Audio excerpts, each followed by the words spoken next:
Nick and Kaylee, good morning. This attack happened during broad daylight at around 8 in the morning. A young mother heard a knock on the door, opened the door, and moments later was sexually assaulted. Today, this vehicle is making the trek down to Guaymas, Mexico, where it will begin its new life as an ambulance for the Guaymas people. With flu season almost upon us, Americans are doing everything they can to help prevent the flu, and it all starts with washing your hands. Last year, Arizona reported 1,000 deaths by car collision. This year, Arizona is hoping to teach people about the importance of defensive driving in order to make sure a number like that doesn't happen again. Some say deploying officers with body-worn cameras may be one solution to increase accountability, while others question whether looking through a camera lens will lead to solutions. However, it will likely face challenges from environmental groups in several states who see this as detrimental to clean air efforts. Arizona law enforcement has made national headlines in the past couple of months, and sometimes it's not always been in the best light. Cronkite News is proud to be the news division of Arizona PBS. Here's what's coming up on Arizona Horizon and PBS NewsHour. It's been 5 years since the VA hospital in Phoenix made national headlines, when reports surfaced saying workers were falsifying records to make it look like veterans were treated quickly, when in fact, some waited months for care. Now, the meeting was supposed to be held in City Hall, but today they're at the Orpheum Theater. As drag grows in popularity and familiarity, all kinds of people are trying it out. From ethnicity to size, drag is helping people find their own identities right here in Arizona. With the help of makeup, wardrobe, and lots of glitter, Phoenix resident Stephen JUNIEL transforms into rosy cheeks. She's large but in charge. Boom. JUNIEL is an up-and-coming drag queen in Arizona, something he's always wanted to do. My grandma, when I came out, I remember her dropping me off at Pride and like, does this mean you want to dress up in girls' clothes now? And at the time, I was like a sophomore in high school, and I was like, no, Grandma, I just want to go to Pride and just have fun. But now thinking about it, I'm like, yeah. JUNIEL is part of a drag family of queens of color. He's hoping to expand the perspective on being a black drag queen. There are a lot of negative stereotypes about queer people of color or even queens of color.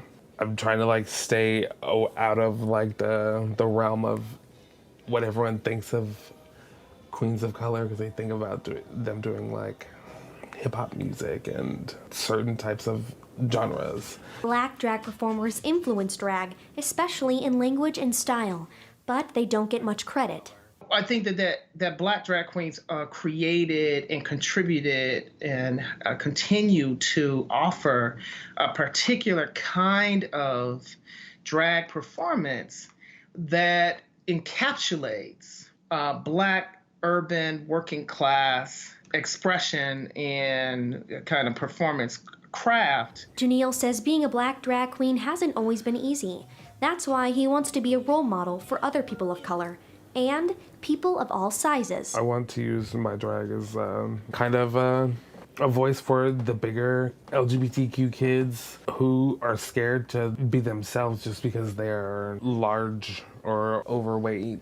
And I kind of want to be that person to inspire others. JUNIEL says drag has helped him find a new identity. He hopes others will also find their identity. Yes, people call you names and hate on you and do things to make you feel bad, but you're not alone. Somebody is there to help you and support you and help you get through this.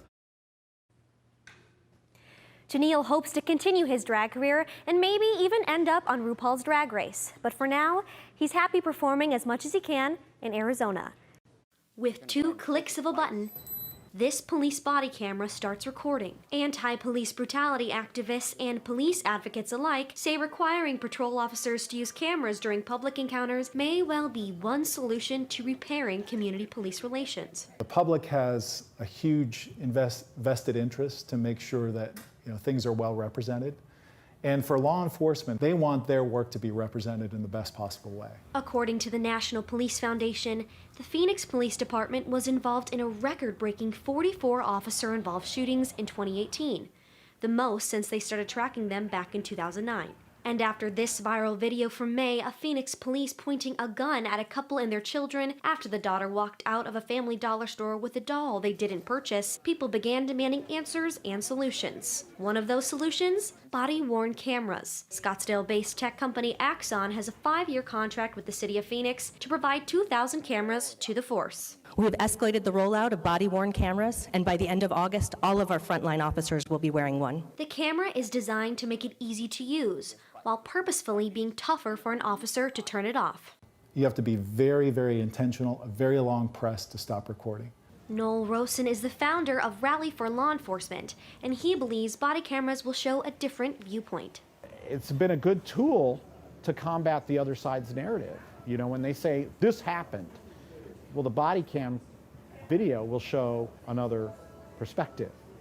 It'll show what the officers actually had to go through at that moment in time.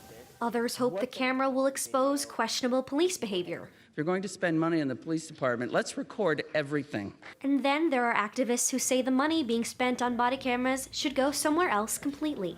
All of the time that they spend investing in equipment and more officers and implicit bias trainings, you know, that all of that energy could be focused on the community itself. Criminology and criminal justice professor William Terrell explains that even with the introduction of body cameras, successfully improving police-community relationships will depend on communication. I think the police department reaching out to community beforehand and building social capital, that's important to say, you know, this is what we're trying to accomplish with body-worn cameras. It's not going to be a perfect system. No technology is. It's not going to, you know, all of a sudden be this perfect storm where we wake up tomorrow and everything's better, so to speak. Other proposed solutions include adding a citizens review board and improving software technology. But for now, body cameras will provide the public with a glimpse of what happens through an officer's lens. Reporting live from Peoria, I'm JessieJpauley, ABC 15, Arizona. Back to you. Thanks for joining us.